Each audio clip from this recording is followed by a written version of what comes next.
अस्सलाम वालेकुम, मैं हूँ आरसी शुक्र। आप लोग मुझे सुन रहे हैं क्लासिक एंटरटेनमेंट चैनल के ऊपर। आज मैं आपके लिए लेकर आया हूँ तशनाए यार की एपिसोड नंबर 4। एपिसोड को शुरू करने से पहले चैनल को सब्सक्राइब करना बिल्कुल भी मत भूलिए और बेल आइकॉन का बटन दबाइए ताकि आने वाली तमाम नई वीडियोस आप तक बर वक्त पहुँचे। इसके अलावा अगर आपको सरप्राइज एपिसोड चाहिए तो उसके लिए एक छोटी सी मशक्क़त आप लोगों को करनी पड़ेगी।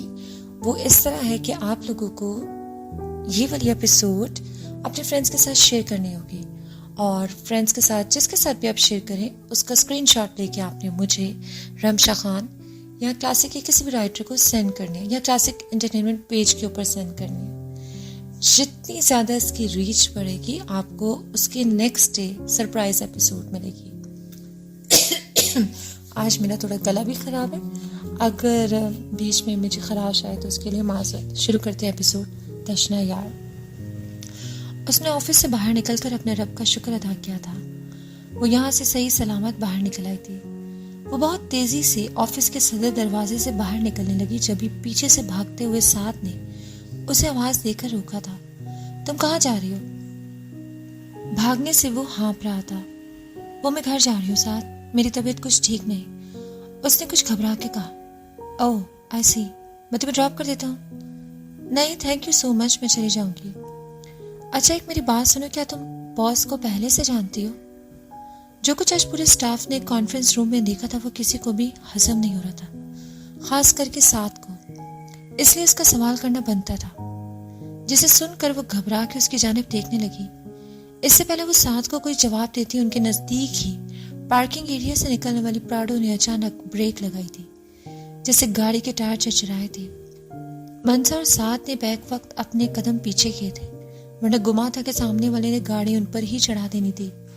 गाड़ी पे खाली शीशे चढ़े होने के बायस उन्हें अंदर बैठी शख्सियत नजर नहीं आ रही थी, मगर मंसा को जैसे यकीन था कि अंदर बैठा शख्स कौन था। ये वही था जो बिजनेस वर्ल्ड में अपनी प्रेस्टीज के मामले में कोई भी कॉम्प्रोमाइज नहीं करता था। मंसा के खौफ के मारे हाथ पांव फूलने लगे। उसे ऐसा महसूस हुआ जैसे अभी असवनन यार उसे गाड़ी में घसीट के बिठा लेगा, मगर ये सिर्फ उसका गुमान ही था। वो तेजी से उसे बिना कोई जवाब दिए बाहर के सिमत निकली थी। एक तवील मुसाफत तय करने के बाद वो घर पहुंची। तभी खांसती हुई अम्मा भी उसकी तवज्जो का मरकज बनी थी। वो जो उन्हें अपना गम बताने के लिए बेचैन हो रही थी, उन्हें इस तरह से खांस कर बेहाल होता देखकर वो घबराई थी। अम्मा भी आपको क्या हुआ है? वो उन्हें सहारा देती बिस्तर के नजदीक लाई थी। कुछ नहीं हुआ, ये मोई खांसी ठीक होने का नाम ही नहीं ले रही। अब तो लगता है शायद वक्त आ गया है। वो बैठ के मुस्कुराई थी। अम्मा भी आप ये कैसी बातें कर रही है? मामूली सी खांसी तो है, मैं फ्रेश होकर आती हूँ, फिर आपको डॉक्टर नायाब के पास लेके जाती हूँ। जब तक आप गुलाम चाचा को कॉल करें वो आ जाएंगे। उस हुसैन को बुला के क्या करना? ऐसे महानास को पता लग गया तो वो उसकी चमड़ी उधेड़ देगी। इससे बेहतर हम रक्शे पे चल लेती। वो एक बार फिर खांसने लगी थी। आप बोलिए मत, देखिए आपकी सांस कैसे उखड़ने लगी है। खांस खांस कर मैं 1-2 मिनट में फ्रेश होकर आती हूँ, फिर देखते हैं क्या करना है। इस वक्त इस रोड पे रक्षा कहाँ से मिलेगा? गुलाम चाचा को बुलाना ही पड़ेगा। वो उनकी पेशानी चूमती तेजी से वॉशरूम की सिम पड़ी थी। वक्त देखो यार, कब से तुम्हारा इंतजार कर रहा हूँ। वो रात के 10 बजे समंदर किनारे खड़ा उस पर बरस पड़ा। तो तू कौन सा फारिग था? तेरी मसरूफियत नजर आ रही है मुझे। वो दूसरी गाड़ी में बैठी लड़कियों के टोले को देखकर उस पर चोट करना नहीं भूला। जसीम के साथ वो एक अलग असवनन यार बन जाता था, जिसका वो बचपन का दोस्त था, उसका भाई, उसका कजन, उसके लिए सब कुछ था। जाहिर है कराची आया तो यहाँ की बच्चियों को तो देखूंगा ना। तुम्हारा तो कोई अता पता ही नहीं। बस यार अभी फ्री हुआ हूँ। वो कंधे पे कोट लटकाए, सफेद शर्ट और सुरमई पैंट पहने, बिखरे हुए बालों के साथ जसीम को देखकर मुस्कुराया था। खैर आज मेरे यार मुस्कुरा रहे। जसीम का सिरो खून बड़ा था।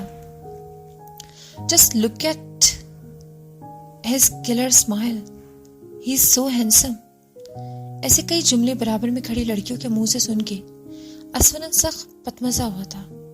वही जसीम के फलक शगाफ कह के ने उसे घोड़ी डालने पे मजबूर किया था। क्या फायदा मेरी इतनी घंटों की मगजमारी करने का इन लड़कियों के पीछे जो तेरी एक स्माइल पे मर मिटी। तो तुझे किसने कहा था अपना वक्त बर्बाद करने को? चल यहाँ से। वो उसे लिए गुंजान साहली पट्टी की तरफ निकला है। जहां बोनेट पे बैठे वो दोनों अपने अपने शुगल में मशगूल थे। आज तुम खामोश क्यों हो? इसे क्यों नहीं हाथ लगा रही? रास्ते, राब्ते, वास्ते कुछ भी नहीं है पहले जैसा। दिल उदास है, बहुत उदास है।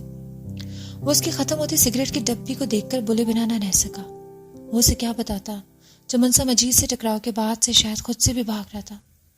वो सुबह से कराची शहर की सड़कें नाप रहा था। यह असफनन यार की बेबसी है जिसे मैं चाह के भी छू नहीं सकता। उसने लबों में सिगरेट दबाए हाथ में शीशे की बोतल थाम ली थी। उसके तसव्वुर में वही रात आई थी जिस रात उसे पीने की वजह से वो आज तक सरापा जल रहा था, एक अनदेखी आग में जो उसके अंदर चल रही थी। क्या हो गया? कैसी रात पलटी, मेरा चैन गया, मेरी नींद गई। एक गलत फहमी थी उसकी, शायद सिगरेट पीने से उसकी तलब खत्म हो जाएगी, मगर वो उस रात के बाद से और बढ़ गई थी जिसे वो समझ के भी अनदेखा कर रहा था। तुम कॉम्प्लिकेटेड थे मगर अब पहले से भी ज्यादा हो गए हो। तेरा मोबाइल ब्लिंक कर रहा है। जसीम की मुतवज्जा करने पर उससे अपना फोन देखा। हाँ बोलो मीर। सर मैडम क्लिनिक आई है। वो उसके बिना नाम लिए समझ गया था वो किसे मैडम कह रहा है। तुमने मुझे ये बताने के लिए कॉल किया? क्या तुम्हें मैं इतना फारिग नजर आता हूँ मीर? उसके माथे पे बलों का इजाफा हुआ था। सॉरी सर, मुझे लगा आपको ये जानना जरूरी है। बीबी लेडीज क्लिनिक में है। वो चाह के भी उसे समझा नहीं पा रहा था, क्योंकि अगर वो सच समझाने पे आता तो अनकरीब उसकी गर्दन किसी सड़क पे मिलती। तो मैं क्या करूं अगर वो लेडीज क्लिनिक में आई है? वो भड़क के बोला। उसकी बात सुनते जसीम के मुंह से हराम महलूल फवारे की सूरत में निकला था जिसे असफनन ने इग्नोर किया था। जसीम को यह बात हजम नहीं हो रही थी। उसकी वजह कोई संत नाजुक थी। यकदम असफनन को मीर की बात समझ में आई थी, जिसे सुनकर उसे गोया करंट लगा था। वो जंप लगा के अपनी प्राडो से नीचे उतरा था। यू मीन वो गायनी के पास आई? गायनेकोलॉजिस्ट के पास? उसकी आवाज पस्त हुई थी। मगर इतनी जल्दी कैसे हो सकता है? वो बड़बड़ाया था, मगर मीर बख्श और जसीम ने बखूबी सुना था, जिनके लबों पे मुस्कान छाई थी। सर मेरे लिए क्या हुक्म है? मीर बख्श अपने मालिक की खामोशी भाप गया। उसके पीछे रहो, मालूम करो क्या मसला है। एयर पीस पर उसकी भारी आवाज गूंजी थी। Yes sir. और ऑफिस वाला लड़का भी साथ है? वो जहाँ के भी साथ का नाम याद नहीं कर पा रहा था। सर मैडम अकेली अपनी बीजान के साथ है। ठीक है, गार्ड्स को डॉक्टर की बातों से दूर रखना। वो फोन बंद करता अपने हाथ में थामी बॉटल को सड़क पे पटक गया। I am going to ruin you Mansa Majid. Asfi, Jasim right now I can't talk with you. Better go now. वो आंधी तूफान की तरह धूल उड़ाता अपनी गाड़ी हवा में उड़ाने लगा। वो डॉक्टर के कमरे से बोझल कदमों से बाहर निकल आई थी। उसने अम्मा बी की तलाश में नजरें दौड़ाई थी, जहां वो कोने में गुलाम हुसैन के साथ बातें करने में मसरूफ थी। ऐसा मेरे साथ ही क्यों होता है? जो शख्स भी मेरे करीब होता है कुदरत उससे मुझसे दूर क्यों कर लेती है? वो अपनी नम पलकों को अपनी हथेली के पुष्प पे रगड़ के साफ करी थी, जिसे डॉक्टर ने साफ तौर पे बता दिया था कि अम्मा बी को कैंसर है। उनका इलाज होना बहुत जरूरी है, वरना कैंसर फैल सकता है। एक लंबी सांस खींचती वो उन दोनों के नजदीक गई थी। चाचा बाबा कैसे हैं? हमेशा की तरह उसने वही सवाल किया था जो वो फोन पे भी रोज करती थी, और गुलाम हुसैन का वही सादा सा जवाब, बीबी पहले से बेहतर है। मेरा पूछा उन्होंने, जिसका जवाब शायद गुलाम हुसैन के पास कभी भी नहीं होता था। वो अम्मा भी से छुप कर कई बार घर गई थी, मगर महाराज बेगम ने उसे दरवाजे के बाहर से ही भगा देती थी। वो अफसरदा सी होकर अम्मा बी के साथ डिस्पेंसरी की जानिब चल पड़ी। मैं कितनी बदनसीब हूं ना, पैदा होते ही माँ छिन गई, बड़ी हुई तो बहन, और बाप से हाथों पे थी। अब तो बस आप ही का सहारा अम्मा भी है। आप कभी मेरा साथ नहीं छोड़ना। उसकी आंखों में आंसू की बरसात शुरू हो गई थी। वो बेआवाज रो रही थी, जो घुटनों के गिर्द बाजू लपेटे पलंग के नजदीक मखमली कारपेट पे बैठी हुई थी। मनसा तो कब से इतने छोटे दिल की मालिक बन गई हो, जो इतनी नाउमीदी की बातें कर रही हो। वो उसकी कमर पे बिखरे बालों को समेटते हुए बोली, जो उनसे पीठ किए बैठी हुई थी। जाने कि उन्हें गुमान हुआ था कि मनसा रो रही है। मेरी जान, सब कुछ ठीक हो जाएगा इंशाल्लाह। मुझे पता है तुम मेरी वजह से परेशान हो। उससे चौंक के सर उठाया था। कितना वक्त बताया डॉक्टर ने? उनके इस दिल दहला देने वाले सवाल पर मनसा का चेहरा लट्ठे की मानद सफेद हुआ था। नहीं अम्मा भी, ऐसा कुछ नहीं कहा डॉक्टर ने। आपका इलाज मुमकिन है, मैं आपको कुछ भी नहीं होने दूंगी। वो बेख्तियार उठ के उनके सीने से लगी थी। मनसा रो मत मेरी जान, जो इस दुनिया में आया उसे जाना तो है, ये तो बरहक है। उसके बालों पे हाथ फेरते हुए बोली जो उनके सीने से लगी हिचकियों से रो रही थी। नहीं अम्मा भी, वो सर ना में हिला रही थी। ऐसे मत बोले अम्मा भी। उसे ऐसा महसूस हो रहा था जैसे उसके दिल किसी ने मुट्ठी में पकड़ के जकड़ लिया। आपसे पहले मैं चली जाऊंगी, मगर ऐसे मत बोले, मुझे कुछ हो जाएगा। उसके लहजे में बेबसी ही बेबसी थी। मनसा मजीद के लिए ये एक कड़ा इम्तिहान था जिसमें उसे पूरा उतरना था। साद अब इतनी रात को खैरियत। उसका रात के इस पहराना मनसा को बिल्कुल अच्छा नहीं लगा था, मगर वो मजबूर थी। उसे निकाल नहीं सकती थी क्योंकि उसी का घर था। वो हत्तल इम्कान अपनी नापसंदीदगी को अपने लहजे और चेहरे से जाहिर होने नहीं दे रही थी। हाँ, मैं ऑफिस से सीधा इधर ही आ गया हूँ। भाई रफीक से मालूम हुआ कि अम्मा भी की तबीयत नासाज है, तो सोचा उनसे मिलता जाऊँ। वो सोफे पे आरामदा हालत में बैठते हुए बोला, जी उनकी तबीयत खराब है, अभी दवाई लेके सोई हैं, आप सुबह मिल लीजिएगा उनसे। उसे वहीं फैल के बैठता देखकर उसे कुफ्त हुई थी, जो जाने का नाम ही नहीं ले रहा था। नो प्रॉब्लम, उनसे तो मैं सुबह भी मिल लूंगा, मगर मैं हमारी अधूरी बात के बारे में जानने के लिए आया हूँ। वो लाइटर से सिगरेट सुलगाते हुए आज पहली बार मनसा के सामने सिगरेट पी रहा था, जिसकी आंखों की सुर्खी उसे कुछ और ही कहानी सुना रही थी। कौन सी बात? उसे साथ की नजरों से उलझन हो रही थी। वो भी खड़ी हुई थी, चेहरे पे संजीदगी तारी किए। उसके लहजे में जरा भर भी नरमी न थी। वही कि तुम बॉस को पहले से जानती हो। वो जिस मकसद के तहत उसके पीछे लगा हुआ था, अगर मनसा का बॉस से किसी भी तरह का कोई कनेक्शन निकला था तो बाद में उसके लिए काफी प्रॉब्लम हो जाती। इसीलिए वो उसे ये कंफर्म करना चाहता था। नहीं, मैं नहीं जानती उन्हें। इनफैक्ट मैं उनसे आज पहली बार मिली हूँ। उसने अपने चेहरे पे आई बालों के लेटे को घबरा के पीछे किया था, ताकि साथ को उसके चेहरे पे कोई भी परेशानी नजर न आए। तो फिर बॉस ने सबको निकाल के सिर्फ तुम्हें ही क्यों कॉन्फ्रेंस रूम में दे रखा? वो तुमसे क्या बात कर रही थी जब तुम जानती नहीं? उसे कुरेद रहा था, जो उसकी इतनी तफ्शीश भरे अंदाज पर उलझी थी, मगर कुछ कह नहीं सकती थी क्योंकि अभी वो मजबूर थी। सिंपल सी बात है, मैं कोई आम वर्कर नहीं हूँ। मैं यहाँ के जाने माने बिजनेसमैन मजीद अमजद की बेटी हूँ। तो जाहिर है उन्होंने मुझे किसी पार्टी वगैरह में देखा होगा और उनकी याददाश्त में रह गई होंगी। बस इसी वजह से उन्होंने मुझसे सबके सामने नहीं पूछा और बंद कमरे में पूछा कि मैं यहाँ नौकरी क्यों कर रही हूँ। सिंपल। उसने हत्तल इम्कान कोशिश की थी कि वो साथ को समझा सके और वो उसकी बात पर यकीन कर भी गया। मनसा, क्या मुझे एक कप चाय मिलेगी? बाहर बारिश में भीगता हुआ हूँ। I am feeling cold now. आप बैठिए, मैं लेके आती हूँ। वो पहले भी कई बार उनसे चाय पी चुका था, इसलिए उसे कुछ मायूब नहीं लगा। वो उसे ज्यादा देर अपने सर पे मुसल्लत नहीं कर सकती थी, इसीलिए तेजी से चाय बनाने लगी। वो खोलते हुए कहवे को देख रही थी, तभी उसे अपनी पुष्ट पे किसी की नजरों की तपिश महसूस हुई। वो एकदम पलटी थी। हाथ में पकड़ा कहवा से भरा डोंगा उसके नाजुक हाथ पे चलका था। उसे काउंटर के नजदीक खड़ा देखकर वो अपनी तकलीफ भूली घबरा गई। आप यहाँ क्या कर रहे? मैंने कहा अकेले बोर बैठने से अच्छा है यहाँ खड़े होकर तुमसे बातें कर लो। नहीं प्लीज, ऐसे मुनासिब नहीं लगता, बाहर जाके बैठिए, मैं वहीं चाय लेके आती हूँ। उसने टका सा जवाब दिया। तुम्हारा हाथ चल गया मनसा। उसकी बात को नजरअंदाज करता उसके नजदीक हुआ था। उसका दिल तेजी से धड़कने लगा। उसे आज फिर उससे खौफ सा महसूस हुआ था। प्लीज बाहर जाके बैठिए, आई एम फाइन नाउ। वो लहजे में करख्तगी लाई थी, जो उसके हाथ को छूने की कोशिश करने लगा था, मगर मनसा ने अपने हाथ फुर्ती से अपने पीछे कर लिया। वो उसकी नजरों से खाइफ हो रही थी, जो एक्सरे मशीन की तरह उसकी आड़ पार हो रही थी।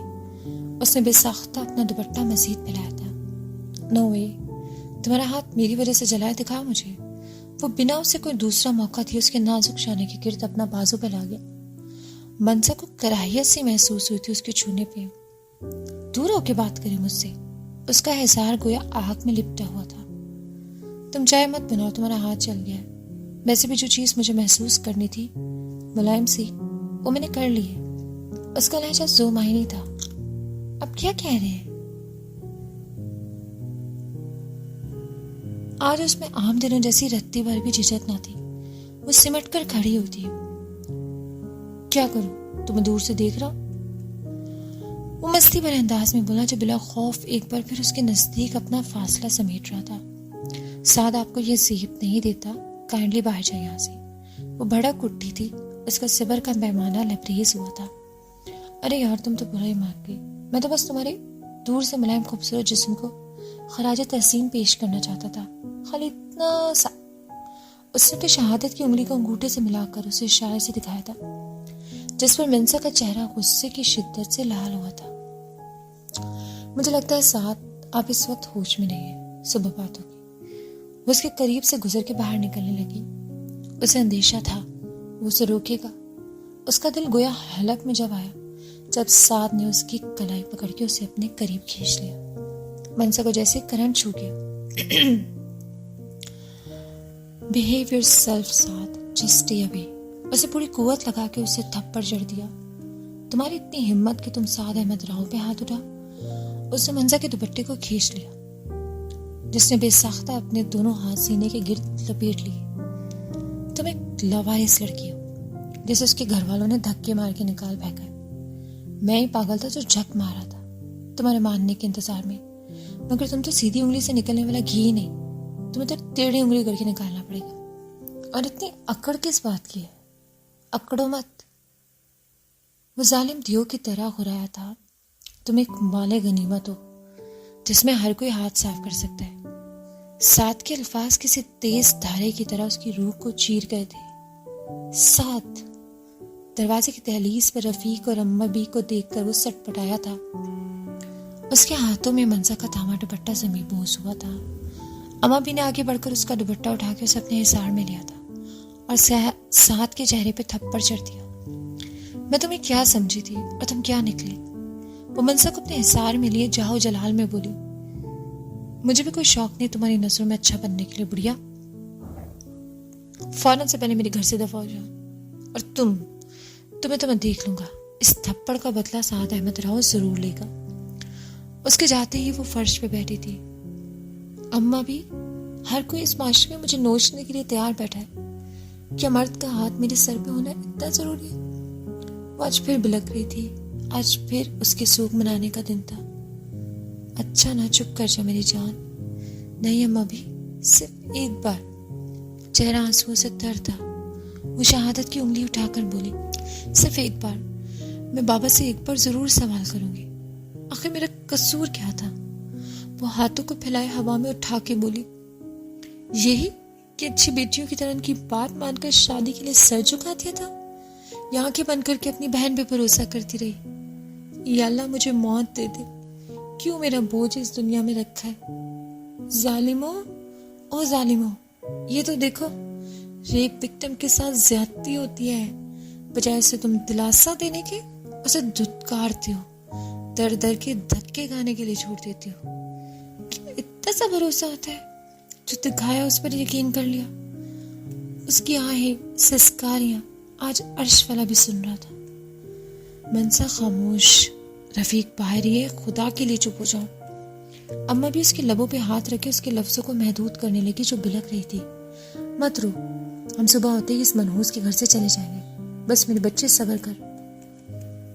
मैं आपको कभी माफ नहीं करूंगी। मैं आपको कभी माफ नहीं करूंगी। आप दोनों ने मिलकर मुझे ट्रैप किया। असफरन यार के कानों में एक के बाद एक मनसा की आवाजें गूंजने लगी, जिससे पीछे छुड़ाने के लिए वो पंचिंग बैग को बेतरीख पंच मारा था। उस वक्त काली वेस्ट और सुरमई रंग के ट्राउजर में पसीने से शराबूर था। आज उसे दूसरा दिन था ऑफिस से गायब हुए, मगर वो पूछ नहीं सकता था उसके बारे में। तभी मीर बख्श अंदर दाखिल हुआ था। बोलो बख्श। वो टावल से पसीना पोंछते हुए बोला, सर मैडम ऑफिस आ गई हैं। मीर की बात पे जूस पीते उसका हाथ लम्हे भर को रुखा था। ठीक है, मेरे कपड़े निकालो। उसका चेहरा सपाट मगर आंखें बहुत कुछ बोल रही थी। जारी है, इसे शेयर करिए और कल एक और एपिसोड लीजिए, वरना मिलते हैं मंगल की रात को। अल्लाह हाफिज़, दुआ में याद रखिएगा।